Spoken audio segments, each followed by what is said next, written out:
Sebagai salah satu pemangsa paling mematikan, macan tutul memang punya kemampuan yang luar biasa.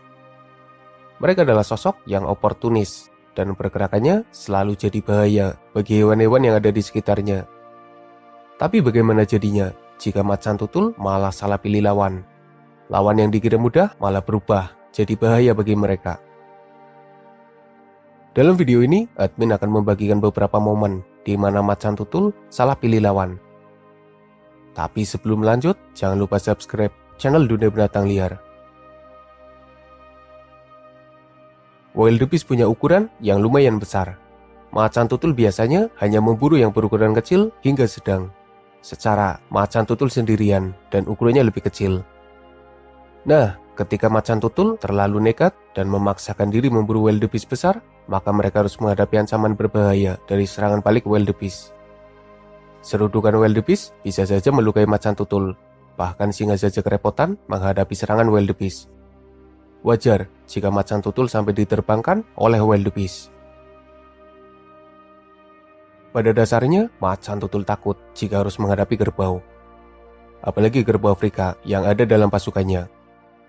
Tapi ada beberapa momen di mana macan tutul memaksakan diri menyerang kerbau, dan beberapa serangan memang berhasil, meski hanya kerbau kecil. Ketika sedang tidak beruntung, macan tutul ada dalam bahaya jika harus berhadapan dengan kerbau. Hewan bertanduk panjang yang ukurannya lebih besar itu bisa saja membuatnya mati dengan serangan yang mengerikan. Tak heran jika macan tutul memilih kabur dan sembunyi di atas pohon ketika harus berhadapan dengan kerbau.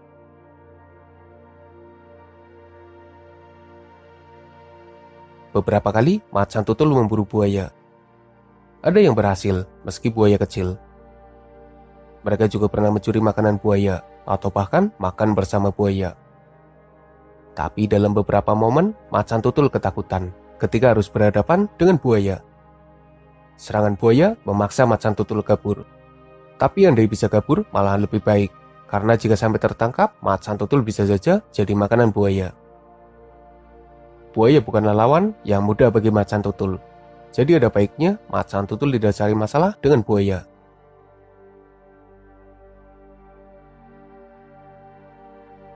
Karena keduanya betah di atas pohon, maka ada beberapa interaksi di antara mereka, khususnya di sekitar pohon. Macan tutul dianggap sebagai ancaman bagi para babun. Tak heran jika mereka akan coba mengusir macan tutul yang ada di sekitar pohon. Beberapa pengusiran memang berhasil, tapi ada pula yang diabaikan oleh macan tutul, karena ia tidak merasa takut dengan mangsanya itu. Babun sendiri tidak bisa diremehkan. Beberapa kali babun berhasil mengusir macan tutul. Pasukannya yang banyak membuat macan tutul tidak berdaya. Gak tahu kalau sampai ketangkep. Kayaknya babun bisa saja membunuh macan tutul. Ini adalah salah satu hewan yang paling ditakuti oleh macan tutul. Ketika bertemu singa, macan tutul akan kabur sejauh mungkin. Mereka akan memanjat pohon dan sembunyi di ketinggian. Itu memang pilihan terbaik, karena singa membahayakan hidup macan tutul.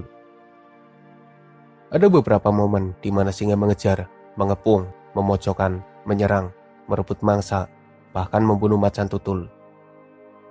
Singa sendiri tidak memangsa macan tutul. Mereka hanya menganggapnya sebagai pesaing saja.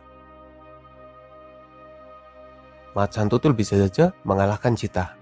Bahkan beberapa kali macan tutul memangsa citah. Citah sendiri sebenarnya takut jika harus berhadapan dengan macan tutul.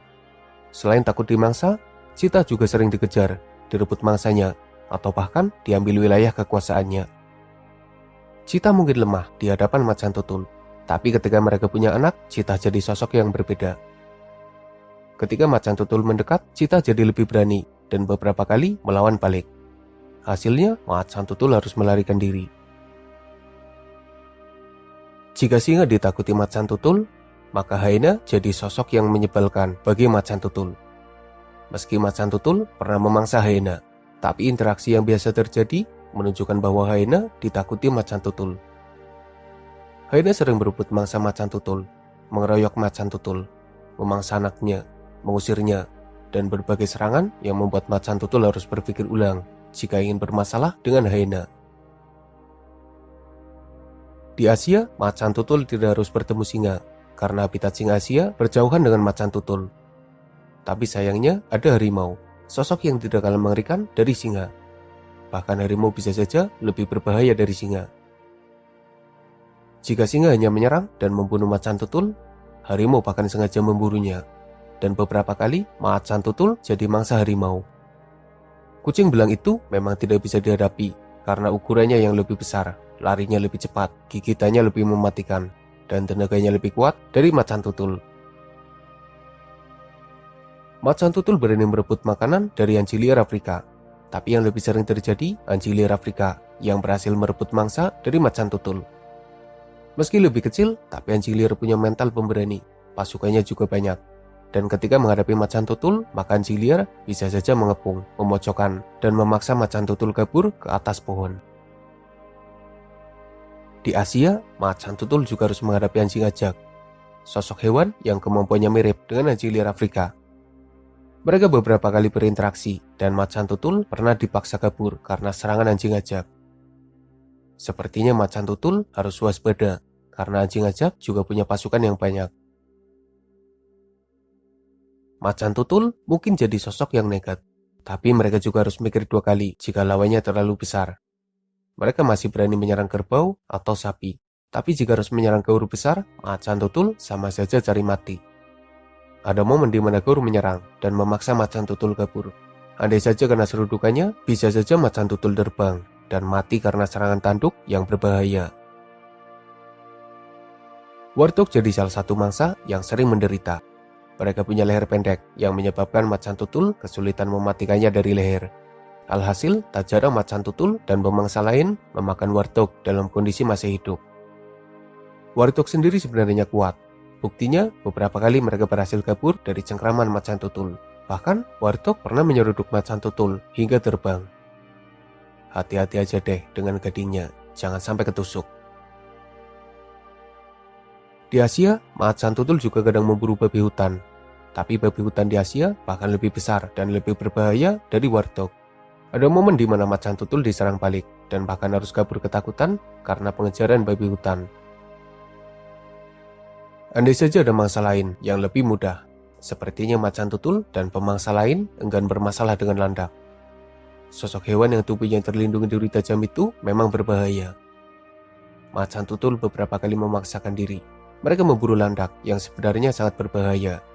Dan memang macan tutul beberapa kali harus sadar diri dengan lawannya itu. Meski berhasil mengalahkan landak, mereka harus menahan sakit karena duri yang menancap di tubuhnya. Bahkan ada kasus di mana macan tutul mati dengan duri landak yang ada di tubuhnya. Ketika singa, citah, harimau, dan kucing besar lainnya enggan bermasalah dengan ular, macan tutul jadi sosok yang terlalu percaya diri memburu piton. Ular besar yang sangat berbahaya. Beberapa perburuan memang sukses. Macan tutul bisa menikmati daging piton. Tapi piton bisa saja melawan balik. Pelitan piton bisa menguji pergerakan macan tutul. Dan bukan tidak mungkin piton mampu mengalahkan macan tutul dengan belitannya. Sebenarnya masih ada banyak lawan yang menyebabkan macan tutul harus mengaku kalah. Hewan berukuran besar biasanya jadi masalah tersendiri bagi macan tutul. Pasalnya ukuran mereka yang tidak terlalu besar dan kesendiriannya jadi kelemahannya. Belum lagi jika harus menghadapi hewan yang berkelompok, macan tutul bisa saja dikalahkan jika lawannya menyerang bersama pasukannya. Mereka memang harus berhati-hati dalam memilih lawan, jangan sampai kalah dan malah mati karena salah pilih lawan.